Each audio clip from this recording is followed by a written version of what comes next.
Vou começar. Hegel foi um grande filósofo alemão. Ele foi o precursor da filosofia ocidental e também foi um dos criadores do idealismo alemão. Hegel nasceu no dia 27 de 8 de 1770, filho de luteranos protestantes, que os pais gostariam que ele fosse pastor. E até os 18 anos, foi o que fez me lembrar do professor, né? Hegel, até os 18 anos, ele estudou gramática. E me recordou porque... não era. Porque Hegel, enquanto até os 18 anos, ele estudou gramática, e tudo que ele achava de trechos de intelectuais, ele ia guardando, e trechos de jornais, e colocando na ordem alfabética. Isso me recordou, né, que o senhor mencionou, que ele fez isso, uso disso durante toda a sua vida. Para ele foi muito importante, né? Ajudou na didática dele e no estudo dele. Hegel entrou para a escola de teologia. Lá fez grandes amizades, que foi Hölderlin e Kant, né? Que foi um filósofo. Kant foi filósofo, era um futuro filósofo, e Hölderlin foi um grande poeta alemão. Na época, eles eram entusiastas, como todos os estudantes, né? Que é revolucionar o mundo. E até se inspiravam com a Revolução Francesa, que tão próximo dali, enquanto a Alemanha estava num estado caótico, sofrendo, né, com as tiranias do governo, lá ele já assistia à síntese dele, que ele criaria futuramente. Um povo que, sofrido ali com aquela tirania, né, da monarquia absolutista, eles se reergueram, que seriam depois, né, de zero, tinham potência, e nessa transformação, né, que seria uma antítese, eles se transformaram e conseguiram uma síntese, que é com a Revolução Francesa. Talvez tenha sido inspirador isso para Hegel, né, que foi a Revolução.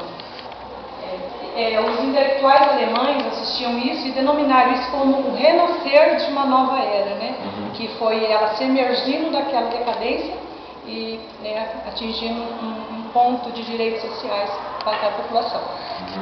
Hegel depois, quando terminou o seminário, em 1793, largou por falta de vocação e foi ser tutor, professor, até 1807, onde ele lança o primeiro trabalho dele, né, que é a Fenomenologia do Espírito. Só um minuto. É onde escreve o método, né? Isso. E inspirados, ele escreveu o método não só inspirado neles, né, porque ele adorava as obras de Spinoza, de Kant, ele lia muito, e a Revolução Francesa. E inspirando-se nisso, ele criou a tese da dialética, que é o ser e se negar a ser e se transformar, nascer de novo, de uma outra forma, como na matéria-prima, que a pedra, o cimento é uma pedra, ele entra na síntese, né, na antítese, transforma em pó, e depois se transforma numa antítese, se transformando em outras peças, mas não deixa de ser a pedra, novamente, né?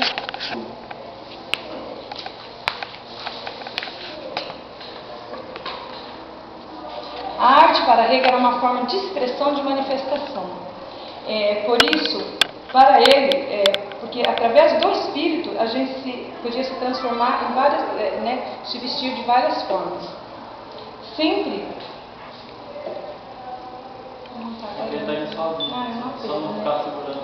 Sempre se considerou a arte inferior à natureza. Mas para Hegel não. Porque a arte, se era uma manifestação do espírito, ele era superior à natureza. Como na hora que um artista, ele afirma que a arte não é uma... A arte, ela é... Como fala, professor? Expressiva. Ela é inteligível, ela está dentro. Então, a gente cria a arte para que ela não faz parte da natureza, e sim do espírito, porque a gente cria ela não para a natureza, e sim para uma outra pessoa com o seu espírito, o inteligível, avaliar aquela obra de arte. Então ela vem do inteligível para o inteligível, né?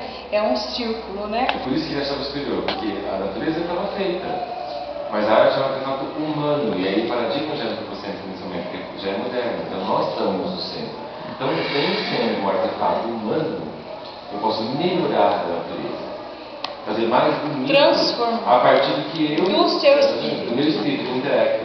Do seu intelecto, né? É do sensível isso que eu gostaria de recordar. É do sensível para o sensível. Você extrai do sensível para ser avaliado pelo sensível.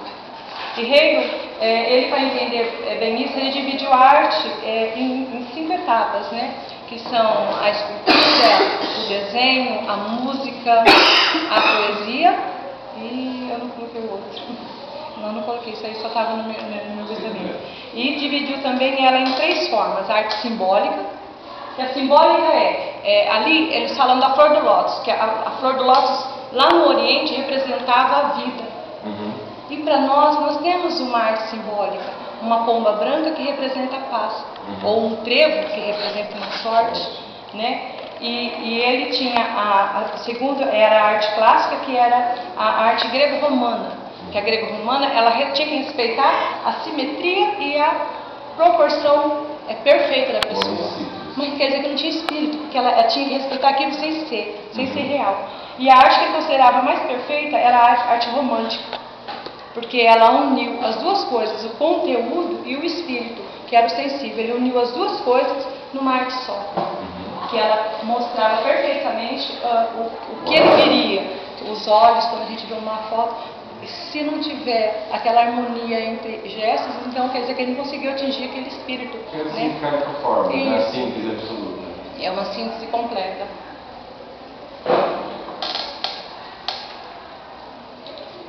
Por isso Hegel concebe o talentoso como um homem que no seu consciente ele tem necessidade de fazer a arte. Então é o perfeito quando ele consegue dar forma àquilo espiritual, exteriorizar. Um déjà vu, né?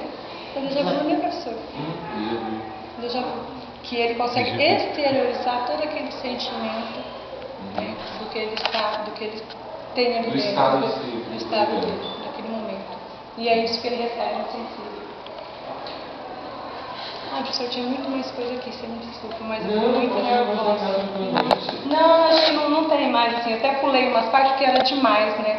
Que eu queria falar da Revolução Francesa, né, tudo, mas acho que tá bom. Vamos ler o final aqui, a necessidade geral da arte, a necessidade racional que leva o homem a tomar consciência do mundo interior e exterior, e a fazer, deve ser, né? Um objeto do qual se reconheça a si próprio. Percebe que nesse... Tirar do seu sensível e dar forma no seu sensível, naquilo que se expressa.